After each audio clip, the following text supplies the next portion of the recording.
오늘 성경 말씀은 열왕기상 8장 27절부터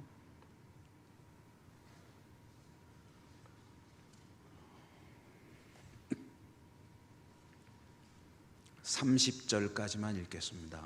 32절까지로 주보에 되어 있는데 오늘 30절까지, 27절에서 30절. 하나님이 참으로 땅에 거하시리이까 하늘과 하늘들의 하늘이라도 주를 용납하지 못하겠거든 하물며 내가 건축한 이 성전 이오리이까.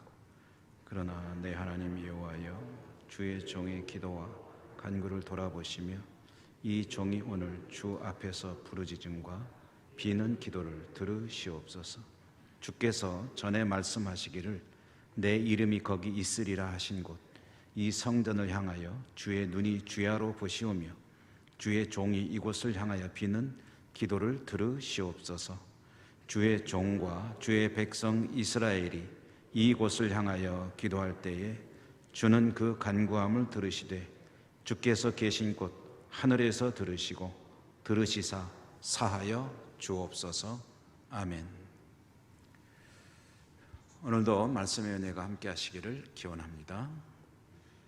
열왕기상 읽기에 들어와서 오늘 8번째로 지난 수요일에도 그랬는데요, 이 32절까지 말씀을 전하려고 했는데 30절까지 내용이 좀 많아져서 뒷부분을 좀 잘랐습니다. 그래서 30절까지만 오늘 말씀을 전하고 그 뒤에 나오는 내용은 다음 수요일에 이어서 계속 이어지는 내용이기 때문에 말씀을 함께 나누도록 하겠습니다. 지금 전체적인 흐름은 솔로몬이 왕이 되고 성전을 완공해서 봉헌하는 봉헌식장에서 있는 이야기입니다. 봉헌하여 하나님 앞에 온 백성을 모아놓고 이제 봉헌을 하는 솔로몬이 먼저 그 회중들에게 자신의 어떤 일종의 연설, 소감 이런 것들을 밝혔고요. 그 다음에 그 자리에서 바로 손을 들고 하늘을 바라보며 하나님께 기도를 드렸습니다. 하나님께 솔로몬이 봉헌식장에서 올려드린 기도는 이제 보통 성경을 연구하는 분들이 이 내용을 분석해서 7가지의 청원, 간구가 들어있는 기도다 이렇게 표현을 합니다. 그러니까 이제 좀 상당히 분량이 꽤 되는데요, 이 솔로몬이 하나님께 올려드린 이 기도는 봉헌 기도이면서 동시에 하나님께 7가지의 청원을 드리는 기도인데요, 그런데 이 7가지의 간구도 우리가 앞으로 하나하나 좀 짚어가면서 그 뜻을 새겨보려고 하는데, 사실 이 간구보다 더 중요한 그런 기도가 앞에 나옵니다. 그러니까 이 긴 기도를 시작할 때에 본격적으로 7가지의 청원을 하나님께 올려드리기 전에 여는 기도처럼, 말하자면 이 기도의 서론처럼 하나님께 올려드린 그 기도가 있는데, 이 서론격인 시작하는 기도도 크게 2가지 내용을 담고 있습니다. 그 2가지 내용의 첫 번째는 뭐냐면, 솔로몬이 하나님께 자기 아버지 다윗을 통해서 주셨던 그 언약을 이루십시오라고 하는 기도인데, 이것은 구체적인 청원하고는 좀 성격이 다르기 때문에 서론의 기도로 보통 이해를 합니다. 그러니까 다윗 언약을 새롭게 하는 기도를 먼저 언급을 했습니다. 이 다윗 언약이라는 게 뭐냐 하면은, 하나님께서 다윗에게 내 후손의 왕가가 영원까지 이어질 것이다. 이 말은 네 자손들이 계속 왕노릇 할 수 있도록 내가 돌봐주겠다, 내가 복을 주겠다, 이제 그런 약속을 하신 거거든요. 근데 그 약속에 전제가 있었습니다. 뭐냐면, 너는 내 마음에 쏙 드는데 네 자손들이 너와 같이 내 앞에서 행한다면 이라는 전제가 있습니다. 쉽게 말하면, 다윗, 너처럼 네 자손들이 내 앞에 믿음을 잘 지키기만 한다면, 그러면 내가 너의 자손들의 이 왕권, 아주 철통같이 지켜주고 영원까지 이르게 하겠다. 이게 이제 다윗에게 준 약속이기 때문에 보통 다윗 언약이라고 부릅니다. 솔로몬은 그 언약을 자기 입으로 그 내용을 반복을 했습니다. 하나님께서 우리 아버지 다윗에게 말씀하시기를 우리 아버지 다윗과 같이 우리 자손들이 믿음을 지키면 그 왕권을 영원토록 지켜주시겠다고 하신 말씀을 이루실 줄을 믿나이다 하는 그런 고백을 했어요. 그래서 지난 수요일에 말씀드리기를 솔로몬이 관심을 갖는 부분은 하나님이 영원히 지켜주신다는 부분이겠지만 틀림없이 자기 입으로 말한 게 있다. 그게 뭐라고 그랬습니까? 아버지 다윗과 같이 믿음을 지킨다면 이라는 말을 틀림없이 했어요. 그거는 사실 별로 관심이 없지 않느냐. 그거를 아주 예민하게 생각했더라면 그 뒤에 솔로몬의 신앙과 삶이 그러지 않았을 것이다. 그 얘기를 지난 수요일에 드렸고 앞으로 솔로몬이 어떻게 하는지 한번 봅시다 말씀드렸었죠. 그런데 이 다윗 언약을 언급할 때에 이 다윗 언약 자체도 중요하지만 우리가 조금 분량을 두고 길게 묵상했던 내용이 있습니다. 그 이야기를 하면서 솔로몬이 무슨 고백을 했냐면 하나님과 같은 신은 없습니다 라는 고백을 했었다는 것을 말씀을 드렸습니다. 하나님과 같은 신이 없다라고 하는 이 솔로몬의 고백, 이것은 이제 솔로몬 당시로 보면 각 민족마다 지역마다 신들이 다 있거든요. 그러니까 그것이 있다는 걸 전제로 하고 하는 이야기입니다. 그러니까 당시의 신에 대한 이해입니다. 오늘날 우리하고 똑같이 생각하시면 안 됩니다. 당시에 솔로몬이 보니까 각 나라마다 신들이 다 있는데 우리 하나님 여호와 하나님 당신과 같은 신은 어디를 봐도 없습니다. 그러면서 당신께서 우리 아버지에게 약속하신 언약을 지키실 줄 믿습니다 하는 그런 고백을 했는데요, 이 이스라엘의 하나님 여호와 하나님이 세상의 어떤 신보다도 탁월한 뛰어난 분이십니다 라는 이 고백이 오늘날 우리들에게도 굉장히 중요한 신앙 고백이다 라는 말씀 드렸죠. 그것은 오늘날 우리에게는 이것이 어떤 의미로 재해석이 되냐면 우리의 구주가 되시는 분은 오직 예수 그리스도 한 분뿐이십니다 라는 고백과 이제 이어지는 것이죠. 주님과 같은 분은 뭐 신이고 신적인 존재고 또 비슷한 것 무엇이라도 어디를 봐도 주님과 같은 분이 없습니다 라는 그런 고백이죠. 우리의 신앙, 우리의 주 예수 그리스도, 그분은 다른 종교가 혹시 숭배하거나 신으로 부르는 그런 존재들과 근본적인 차이점을 가지고 있다는 것도 말씀을 드렸습니다. 굉장히 중요하기 때문에 오늘 말씀과 또 이어지는 내용이기 때문에 잠시 이제 반복을 하는데요. 무엇이 다르냐 하면은 간략히 말씀만 드리면 주님은 주님의 백성을 손수 찾아오시는 분이시다. 내가 찾아가는 게 아니고 세상의 모든 신들의 체계, 신들의 이야기, 종교의 가르침을 보면 사람이 신을 향해 나아가고 있습니다. 그런데 우리 성경을 통해서 우리에게 계시되는 우리 하나님은 어떤 분이시냐, 주님은 어떤 분이시냐 하면은 그 백성을 찾아오시는 분이시다. 지난 수요일 말씀 이제 중요하기 때문에 다시 잠깐 반복해 드렸고요. 이제 그만하고 오늘 솔로몬의 여는 기도의 첫 번째 내용이 그거였다고 한다면 오늘은 이제 두 번째 이야기를 좀 여러분과 나누려고 합니다. 여는 기도, 오늘 읽은 본문 말씀까지가 서론격인 기도입니다. 그러니까 오늘 읽은 말씀의 내용이 두 번째 내용을 담고 있는 거예요. 첫 번째는 다윗 언약, 당신 같은 신이 없습니다. 두 번째가 오늘 이 이야기. 오늘 이 이야기, 이것은 어떤 내용을 담고 있는 거냐면 솔로몬이 지금 멋진 신전을 지어서 성전을 지어서 하나님께 봉헌을 하고 있는데 자기 입으로 이렇게 고백을 해요. 사실 하나님께는 이 성전이 필요 없습니다. 좀 다르게 표현하면 이 성전은 하나님께는 사실 필요 없는 물건입니다. 이런 고백을 또 하고 있습니다. 솔로몬의 입장에서는 이 성전을 짓기 위해서 얼마나 애썼는지 모릅니다. 공들였습니다. 정성을 다했습니다.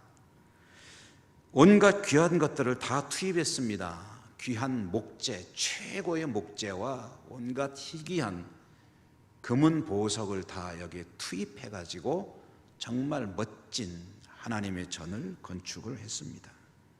그런데 솔로몬이 뭐라고 그런다고요? 하나님, 이게 사실 하나님께 이게 무슨 의미가 있겠습니까? 그런 얘기를 하는 거예요. 자신은 있는 힘을 다해서 지었는데 이거 하나님께 사실 필요 없는 거 잘 안다는 거죠. 전능하신 하나님께 이런 것들이 무슨 의미가 있겠느냐?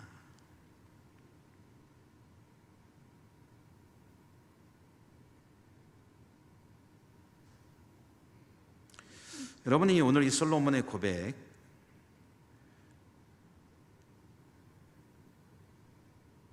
이런 집 같은 것들이 아무리 웅장하고 멋지게 지었은들 이 우주 삼라만상에서 보면 이게 어떤 비중을 차지하는 것이며, 이 천하 만물 우주 삼라만상의 주인 되시는 하나님께 이 땅에 존재하는 건물이 어떤 의미가 있고 무슨 필요가 있겠습니까? 그런 내용이죠. 여러분, 오늘 이 솔로몬의 고백이 우리의 신앙에 사실 굉장히 중요한 그러한 오버랩 겹쳐지는 그런 부분이 있습니다. 우리에게도 이 고백이 굉장히 중요한 의미를 담고 있다는 거예요. 직접적으로 비유해 본다면 인간이 아무리 멋진 건물을 지어서 그것을 하나님께 드린다 하더라도 그 건물 그 자체만 놓고 본다면 그러면 그 하나님께 별로 감흥도 없고 그렇게 하나님께 썩 그렇게 달가울 것도 없는 그런 것이다 라는 이야기입니다. 우리나라에도 예배당을 어마어마하게 친 교회들이 좀 있지만 미국의 교회들을 한번 둘러볼 기회가 있어서 돌아보면서 정말 입이 탁 벌어지더라고요. 그 건물 자체가 규모가 우리나라하고는 차원이 다릅니다. 그리고 가장 놀란 것은 주차장 땅이 워낙 넓은 나라니까 보통 동시에 2,000대, 3,000대를 댈 수 있는 주차장을 이게 끝이 안 보이는 거예요. 광활한 야외 벌판에다가 예배당 건물 웅장하고 그냥 커다랗게 지어놓고 차들이 끝없이 들어오는데, 대형 교회 같으면 이제 또 10,000명, 20,000명 모이는 교회, 미국의 대표적인 교회 중에 하나인 세들백 처치라고 하는 교회가 있는데 거기를 한번 탐방을 가봤는데요. 그 교회가 차지하고 있는 캠퍼스 면적이 30만 평입니다. 30만 평. 물론 사막의 땅이니까 비싸지는 않았을 거예요. 사막의 땅을 사가지고 거기에다가 싹 개발을 해가면서 종합 컴플렉스를 지어놨는데 깔고 있는 땅이 30만 평이니까 어마어마하죠. 그 교회 내를 돌아다니는데 걸어서는 절대로 못 다닙니다. 차를 타고 안에 셔틀버스를 타고 돌아다니고. 그런데 그와 같이 웅장하고 또 화려하고 멋진 건물을 지어서 바친들, 하나님께 그것을 봉헌을 한들 그 건물 자체를 가지고는 하나님께 그렇게 해서 의미 있는 게 아니라는 거예요. 오늘 이 솔로몬의 고백이 그런 내용입니다. 이거 사실 하나님께서 이게 필요가 있겠습니까? 사람이 볼 때는 어마어마한 건물이지만 하나님 보실 때는 이 건물 자체만 놓고 본다면 이거 그렇게 별로 필요 없는 것, 의미 없는 것임을 제가 잘 압니다.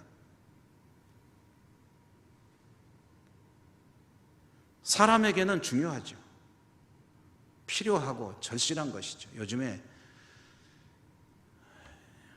젊은이들이 결혼 문제가 참 심각합니다. 우리 성도님들 가운데 아직 자녀가 출가하지 아니한 아들이든 딸이든, 저도 이제 아들은 결혼했고 딸이 아직 결혼을 안 했는데,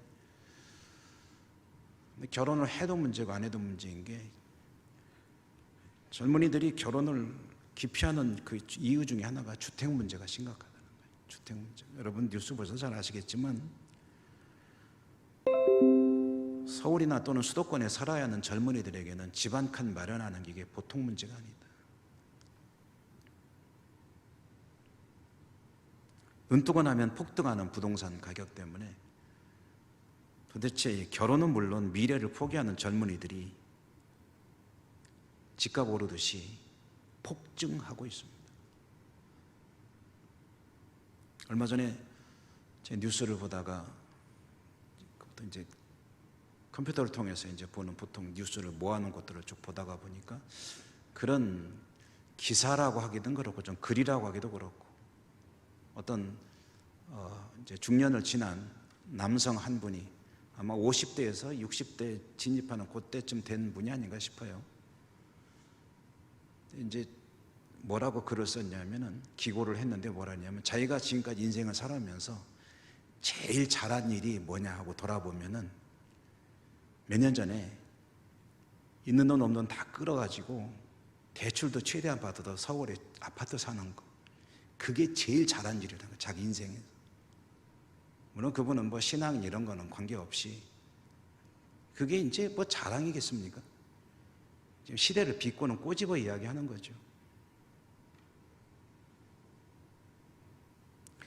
사람에게는 참 건물이라는 것이 중요하고 부동산도 중요하고 집도 중요하고 자기 몸으로 위탁할 집 한 칸이 있는 게 얼마나 중요한 일인지 모릅니다. 그러나 사람이 아니라 하나님의 관점에서 보면 하나님은 거처하실 때가 필요 없으십니다. 자유하신 분이 그 어느 것에도 제한을 받지 않는 분이시죠. 모든 것으로부터 자유하신 분에게 하나님에게는 집이 필요 없어요. 하나님이 야 오늘은 어디 가서 좀 쉴까 하고 집을 찾는 분이 아니시라는 거죠.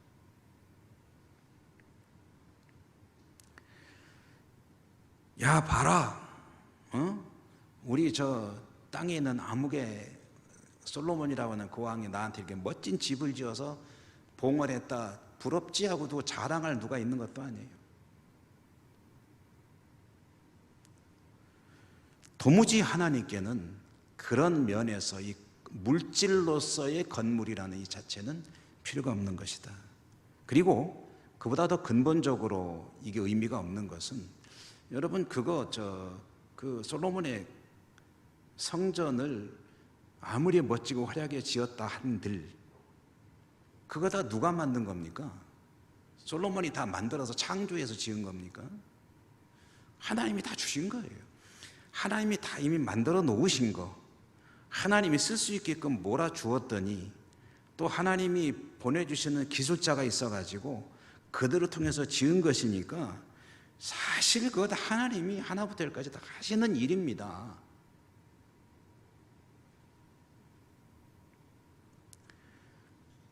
그런 의미에서 솔로몬의 말이 굉장히 의미가 있고 중요하다는, 그 솔로몬이 그걸 아는 거예요. 뭐 이까짓 건 뭐 지어서 내가 봉헌합니다만 이게 하나님께 무슨 의미가 있겠습니까?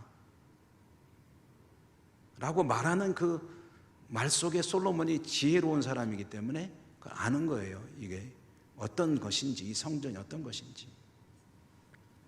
그러나 단지 하나님께 만약에 솔로몬의 성전이 기쁨이 되고 의미가 있고 보람이 된다면 다른 의미에서 두 가지 정도 중요한 뜻을 담고 있습니다.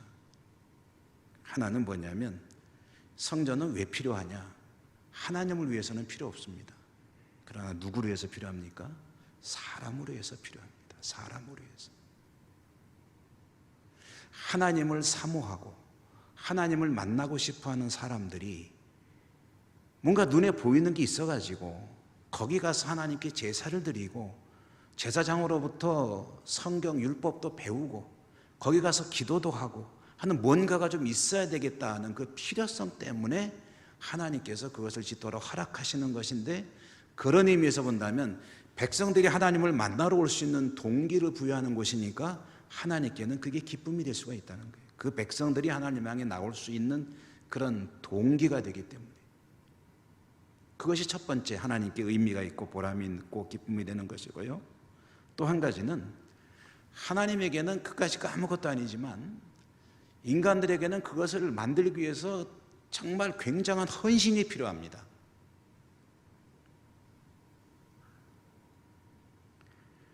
그 하나님을 만나는 그 하나님의 집, 하나님께 기도하는 기도의 집, 하나님께 제사하는 제사의 집을 짓기 위해서 자신의 소중한 것들을 다 드리고 헌신해서 그것을 이루어갈 때 하나님께서는 그것을 믿음의 헌신으로 보시고 기쁘게 받으시기 때문에 그런 의미에서 하나님께 기쁨이 된다는 의미입니다.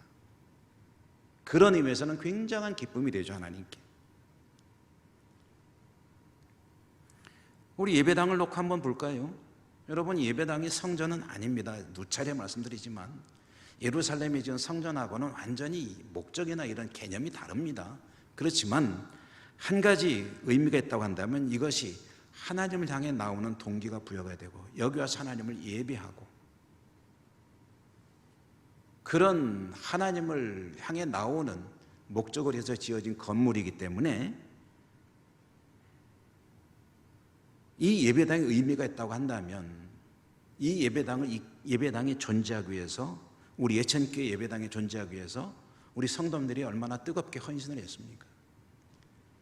생활에 이것저것 다 아끼고 아껴가지고 건축 헌금을 했죠. 어떤 분들은 아끼던 땅을 팔아서 헌금하기도 하고, 어떤 분들은 어떤 목적으로 모아놨던 적금이라는 걸 깨서 헌금하기도 하고, 또 우리 교회가 언제쯤 건축할 거다 생각하고 조금씩 그 기금을 모아뒀다가 그 헌금하시는 분도 있고, 그런 정성들이 모여가지고 이게 지어진 거거든요. 그러니까 하나님 입장에서 볼 때 건물 자체는 사실 별거 아니지만 그 성도들의 헌신의 마음, 믿음의 헌신, 이거는 보석과 같이 귀한 거거든요.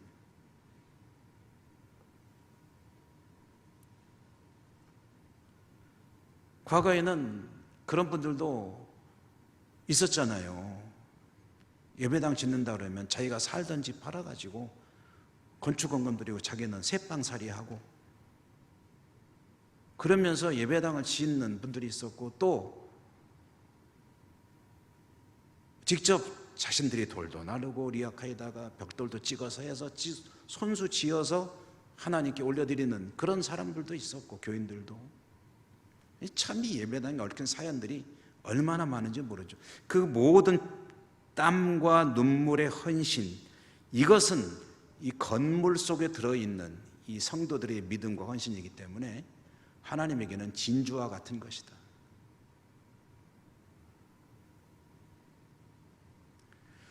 자, 여기서 이제 정리를 하겠습니다. 무슨 얘기냐면, 물질로서의 성전은 하나님께 의미가 별로 없지만은 다만 그것을 봉헌하는 성도들은 하나님께 정말 귀한 존재들이다. 그 믿음과 그 마음은 정말 하나님께서 너무나도 즐거워하시고 기뻐 받으시는 그런 제물이 되는 것이다. 다시 말해서 성도의 중심이 하나님께 기쁨이 되는 것이지 눈에 보이는 이런 결과물이 사실은 하나님께 중요한 것은 아니다. 여러분, 이 이야기가 중요한 건 뭐냐면 이 이야기가 우리의 신앙에는 어떻게 적용이 되느냐, 이게 중요한 거죠. 우리는 이런 이야기들을 통해서 우리의 신앙을 어떻게 가다듬어 나가야 되느냐, 이게 중요한 거죠.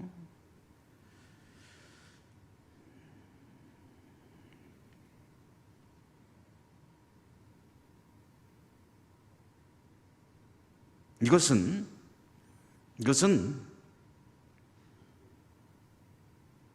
저나 여러분, 우리들 성도의 의로움은 무엇으로 얻게 되는 것인가 라는 질문과 직결되는 문제입니다. 이 신앙의 근본에 관한 문제예요. 여러분, 종교개혁, 루터로부터 기원을 잡습니다. 그전에도 종교개혁자들이 있었습니다. 그 뒤에도 많은 종교개혁자들이 있지만 대표 선수로서 이제 우리가 루터를 이야기하는데, 루터에 의해서 종교개혁이 깃발이 들려질 때 그때 가장 선명하게 제시된 주제가 뭐냐면 믿음으로 의롭게 된다는 것입니다. 믿음으로 의롭게 된다. 그래서 보통 이신칭의, 믿음으로 의롭다 칭함을 받는다라고도 하고, 이신득의해서 믿음으로 의롭다함을 얻는다라고도 표현을 합니다.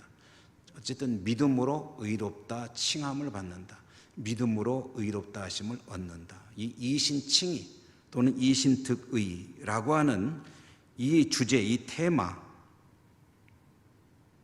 여기서 믿음으로 의롭게 된다고 했는데, 여러분, 의롭게 된다는 게 무슨 의미냐는 것은 그 좀 아리송하기 때문에 제가 여러 차례 말씀드렸지만 아직도 조금 아리송하신 분들이 계실 거예요. 여러분, 의롭게 된다는 게 무슨 뜻이냐고 물어보면 이제 알 것 같은데 또 조금 아닌 거 잘 모를 것 같기도 그렇죠. 이 의롭게 된다는 얘기가 무슨 뜻이냐면 하나님의 자녀가 된다는 뜻입니다. 그 하나님과의 관계가 바르게 된다는 뜻이기도 하고요. 옳을 의, 바를 의, 하나님과 나의 관계가 올바르게 이루어진다라는 뜻입니다. 의롭게 된다는 건 그런 뜻입니다. 그럼 이게 무슨 뜻이겠습니까? 하나님을 만나기 전에, 하나님과의 관계가 형성되기 전에 인간의 하나님과 관계는 비틀어져 있다는 거예요. 올바르지 않다는 거예요. 왜곡되어 있다는 것입니다. 하나님과 관계가 올바르지 않기 때문에 하나님을 알지도 못하고, 하나님을 알아도 관심도 없고, 때로는 쉽사리 비난도 하고 함부로 말을 하기도 하고, 그것은 꼭 교회를 비방하는 마음, 교회를 멸시하는 마음, 이런 것들이 다 그 안에 다 포함이 되어 있습니다. 하나님과 관계가 올바르지 않으면은 하나님을 가벼이 여기고 하나님을 멸시하게 되어 있습니다. 근데 의롭게 된다는 것은 그 왜곡되고 비틀려 있고 뭔가 엉클어져 있고 잘못되어 있는, 삐뚤어져 있는 하나님과의 관계가 올바르게 설정이 된다는 거예요. 그래서 이게 다른 말로는 뭐냐면 하나님의 자녀로 거듭난다는 뜻입니다. 이게 의롭게 된다는 말의 알맹이 내용이에요. 풀이하자면 굉장히 긴 이야기가 되는데 짤막하게 쉽게 풀이하면 그런 뜻입니다. 이것이 인간 편에서 보면 무슨 얘기냐면 하나님의 자녀로서의 지위를 상실했었는데, 근데 하나님의 자녀로서의 지위를 다시 회복하게 되는 거예요. 집 나와서 탕자처럼 살던 그 아들이 아버지에게 돌아와서 아버지 아들로서의 자리를 다시 찾는 것, 그것이 의롭게 되는 것입니다. 의롭다 여김을 받는 것, 이게 똑같은 뜻이에요. 하나님과 관계없이 살던 한 인생이 하나님의 자녀로 거듭나게 된다면, 그래서 하나님 나라 영생에 대한 소망을 가지고 살아가는 하나님 백성이 된다면, 그것은 무엇으로 되는 것인가? 믿음으로 되는 것이다. 이게 이제 종교개혁의 테마입니다. 믿음으로 된다. 믿음으로. 주 예수 그리스도를 믿는 그 믿음으로 하나님의 의를 입어 하나님의 자녀로 살아가게 되는 것이다. 그런데 종교개혁 이전에는 루터의 그 이론, 이신칭의에 관한 주장들이 있기 전에는, 다시 말해서 우리가 구교라고 부르는 가톨릭에서는 이 영생이라는 길을 어떻게 가르쳤냐면 공로와 업적으로 얻는 것이라고 가르쳤습니다. 공로와 업적. 업적을 쌓아서 공로가 인정이 되면 자기 포인트가 올라가요. 쉽게 비유하자면. 그래서 포인트가 올라가가지고 그 포인트가 해당이 되면은 이제 영원한 생명으로 들어가게 되는 것이다. 모자라면 조금 대기했다가 들어가야 된다. 근데 대기하는 동안에 자기가 하려면 그게 너무 힘들어. 그런데 이 땅에 있는 그 후손들이 만약에 면죄부를 구입하게 되면 그 면죄부를 구입한 그 공로가 죽은 조상에게도 가고 자기에게도 가고 정립이 되는 거예요. 또 남으면 또 다른 데도 모자란 자기 누구인지 다 쌓여가지고 기다릴 필요 없이 1000년이 걸릴지 10,000년이 걸릴지 모르는 그 시간을 순식간에 채우고 하늘로 뿅 하고 올라간다. 조금 제가 좀 거칠게 표현했습니다만 그런 논리입니다.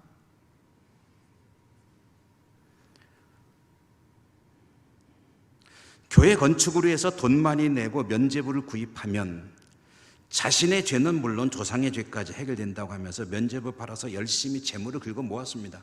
그 중에 일부가 베드로 대성당을 짓는다고 해서 팔았던 그 물질의 일부가 실제로 건축비로 사용이 됐지만 대부분은 이제 중간에 다 이제 말하자면 쉽게 말하면 착복 횡령이 되는 거예요.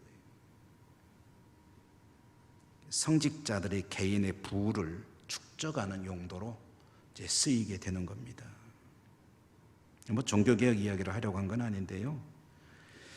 자, 보십시오. 그렇게 해서 만약에 성도들을 오도해서 어마어마한 건물을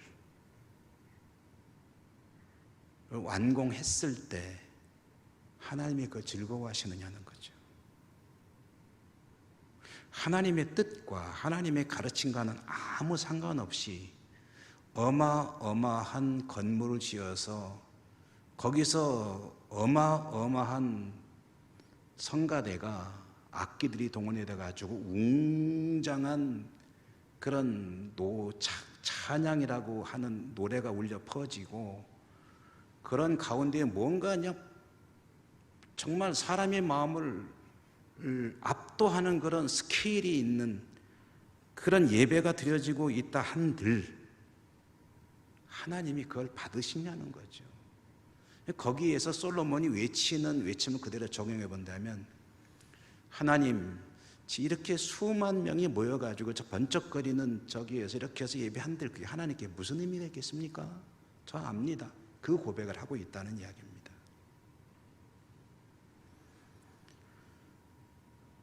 여러분, 신앙생활을 건물로 비유할 때 한 성도가 평생을 살면서 얼마나 멋진 건물을 지었느냐는 중요한 것이 아닙니다. 얼마나 하나님께서 기뻐하시는 건물을 지었느냐가 중요합니다. 평생을 주님을 믿으며 살았을 때 얼마나 많은 업적이 의미가 없다는 얘기는 아닙니다.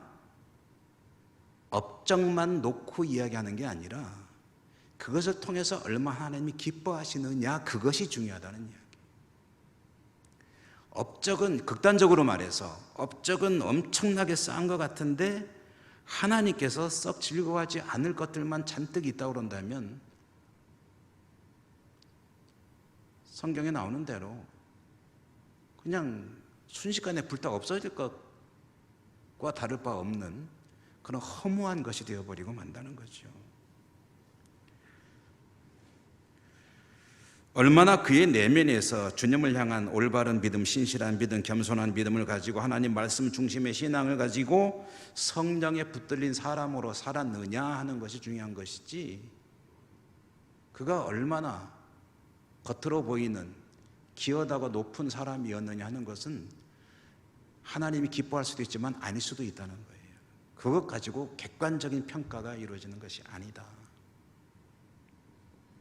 이것은 부모에게 효도하는 자녀의 비유를 들어본다면 어렵지 않게 이해할 수 있습니다. 자녀가 성공해서 돈을 많이 벌어서 부모를 호의호식 화려하게 살 수 있고 모실 수 있게 되었다. 좋은 집에 맛난 음식, 넉넉한 용돈을 드리며 정말 어디 가서 자랑거리가 많은 그런 자녀가 되었다. 부모는 어디 가나 자기 자녀 자랑하느라고 나 시간 가는 줄을 모른다. 그런데 그렇게 집으로 돌아오면 왠지 공허하고 기쁨이 없다, 허전하다. 자녀 얼굴 보기도 힘들다. 손주들은 뭐 이렇게 바쁜지, 그리고 용돈은 많이 주는데 사실 뭐 나이가 들다 보니 돈도 별로 쓸 데도 없고 내가 원하는 건 이런 게 아닌데 혼자 덩그러니 커다란 집에 앉아가지고 쓸쓸하게 있다가 우스갯소리처럼 제가 말씀드렸던 3번아 자리 거라 6번은 간다 같은 인생이 되면 아무리 잘 모신다 한들 그게 효도가 되겠습니까? 혹시 물질적으로는 좀 풍족하지 못하다 해도 가족이 화목하고 부모님의 마음이 늘 평안하고 얼굴에 웃음이 떠나지 않고 저녁이면 가족들이 함께 모여서 따뜻한 대화를 나누고 식사하고 손주들의 재롱을 보면서 정성 어린 돌봄을 받으며 살아가는 그 효도가 진짜 효도 아닙니까? 마음을 기쁘게 해야지, 마음을 기쁘게.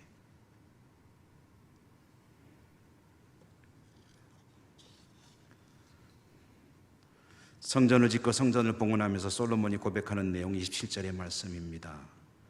여러분 27절 한번 같이 읽어보실까요? 다시 27절 한번 읽어보겠습니다. 시작. 하나님이 참으로 땅에 거하시리이까 하늘과 하늘들의 하늘이라도 주를 용납하지 못하겠거든 하물며 내가 건축한 이 성전이오리이까. 여러분 이제 이해가 되시죠? 이 말이 무슨 말인지. 솔로몬은 이렇게 최선을 다해 정성껏 성전을 지어 올리는 봉헌 예식장에서 자신의 신앙 고백을 이렇게 올려드리면서도 한 가지 하나님께 구하는 것이 있습니다. 서론에 구하는 두 번째 내용이라고 말씀드렸죠. 첫 번째는 다윗 언약에 대한 그런 내용이었고, 두 번째로는 그러나 이것이 아무것도 아니지만 그러나 저는 최선을 다해서 지어서 하나님께 올려드리니 저의 믿음, 저의 정성을 보셔서 여기에서 은혜를 베풀어 주십시오 라고 간청을 하는 거예요. 이것은 구체적인 몇 가지 기도들에 가는 차원이 좀 다른 총체적인, 총론적인 그런 간구이기 때문에 7가지 간구에는 집어넣지 않습니다. 서론으로 보는 거예요. 하나님, 나의 중심을 보시고 나를 불쌍히 여기시고, 그리고 여기에서 기도할 때 이 건물은 아무것도 아니지만 이것을 짓느라고 있는 힘을 다한 저의 정성과 믿음과 저의 헌신을, 제 내면을 보시고 저를 불쌍히 여기시고 저의 기도를 들어주십시오. 이것은 하나님 앞에 자신의 업적을 내세우는 게 아니라 하나님께 자신의 내면을 열어 보여드리면서 하나님의 긍휼과 자비를 구하는 그런 겸손의 기도라고 할 수가 있습니다. 이게 중요합니다. 하나님 앞에 저나 여러분 우리가 구할 것은 하나님의 긍휼입니다. 내가 그동안 좀 뭔가 했다 하는 업적이 있다고 해도 그것이 내가 할 수 있었던 것이라고 생각하지 않는 게 좋습니다. 그러면 목과 어깨에 힘만 들어갑니다. 그러지 말고 이 모든 것도 하나님께서 다 허락해 주셨기에 할 수 있었습니다. 하나님 감사합니다. 이렇게 고백할 때 그것이 하나님 앞에 겸손이고, 그러면 어떤 간구를 하게 되냐면 긍휼을 구하게 됩니다. 하나님 불쌍히 여겨주십시오. 아무것도 아닙니다. 하나님이 해주지 않으면 아무것도 할 수 없습니다. 하나님, 제 기도를 들어주십시오.